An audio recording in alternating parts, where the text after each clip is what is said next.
All right, perfect. So I want to go over again previous spring enrollment video a little bit, but I mainly also want to look at some CPI right here. So looking at the action. Now, I hope this is not too confusing. So if the recording is short for the spring enrollment extra live stream, then feel free, or well, then it is what it is currently. We can go over it later on as well. And if you do have any questions regarding the previous video, then please do let me know and we can go over that as well. So one question in the video section, or in the video section for the Discord right there, I will go over that later on as well. So essentially what we went over, and which is a huge part, I think a lot of people are already familiar with FLOD, OLOD, LLOD. If you're not, then, well, this was your introduction. And essentially that's how we dissect an order flow lag. That's something, if you watch the YouTube videos, I've never mentioned that because I never go over order flow. And order flow in itself, again, is that swing high with a fair value gap in the lag, etc. So for example, this is also an order flow lag right there. Now an order flow lag, we can dissect that with a FLOD, first line of defense, overlapping defense, and also the last line of defense.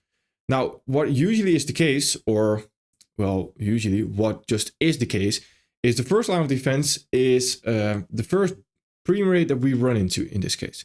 So in this case, it's this fair value gap. We can see that it's a small detail, but we run into the fair value gap first right there. I would also count this low as the overlapping defense right there. If we truly want to take the overlapping defense of the lag itself, then we can still argue that this right there is the overlapping defense. Now, if we want to take the last line of defense, then we have this high right there. But as you may already know, of course, or as you may already have guessed as well, then if we want to now look for a short trade, will we wait for all those premium rates and will we wait for that high to be disrespected before we look for any shorts on the dollar? I would argue no. That is just, that's way too long to wait for that. And that is, well, essentially, if we want to be bullish right here, then we're going to be wrong for a very long time, even if we already create bullish fair value, etc. going into that. So that is why if we have an order flow lag, this lot right there, that last line of defense is not a last line of defense that I'm looking to trade off of. Because in an order flow lag, the low or the high, depending on if you're looking at a bearish order flow lag or a bullish order flow lag, should already hold. So it's not necessarily something that I'm looking to trade off of. It's more so as a target. Then after, if we create something we'll go over later on in the spring enrollment, unusual context. And unusual context is when we do the opposite of what we expect order flow to do. That creates, when we expect something order flow to do and it does it, that creates usual context. So for example, usual context is when we come into these overlapping defenses, fair value gap to continue lower off of that, and we just continue lower. That creates the usual context. No sound? All right, so here we are again. Messes up my story always a little bit. Lose my train of thought. But where was I? I was talking about the last line of defense, the all that stuff.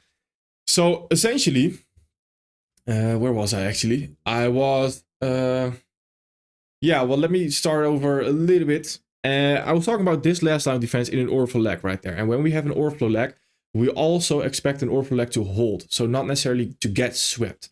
Because to breach all the fair value gaps right there, to then sweep that high right there, to then continue lower, this is very unlikely of price to do. Then I would almost expect higher prices instead if we are going to continue, going to do anything right there. So I was talking about the, yeah, that's it. I was talking about the usual context and unusual context. So we have something called usual context, which is just an order flow lag continuing lower, essentially. Following through, creating a new order flow lag lower, that creates unusual context right there. Unusual context is when we are not respecting that order flow lag and we all of a sudden create that higher prices right there. That creates unusual context because it's unusual of what we expected. Sound gone again.